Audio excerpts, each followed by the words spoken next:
Hey guys, I'm Pegasus. Hope you are doing great, and today in this video I'm going to teach you guys how to install WhatsApp onto your Mac.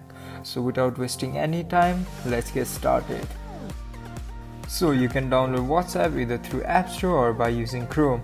In this video I'm going to show you guys both methods in case the other one does not work. So first, let's use App Store to download WhatsApp. It's the easy way among the two. So go to the App Store or just press Command and Spacebar to bring up Spotlight search and then search for App Store.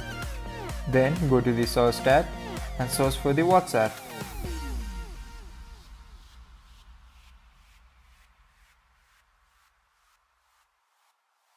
Then click on the Get and Install.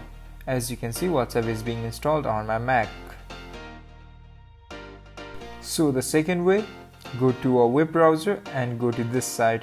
I'll even put the link in the description box.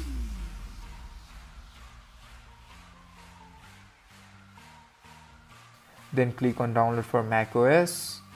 Then WhatsApp will be start installing on your Mac.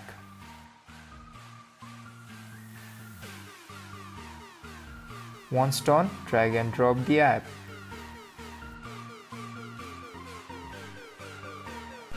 So guys, these were the two ways to install WhatsApp on your Mac. I hope this video was helpful for you. If it was, then don't forget to drop a like and subscribe to the channel if you want to see similar kind of videos. I'm Pegasus. Until next time, peace out.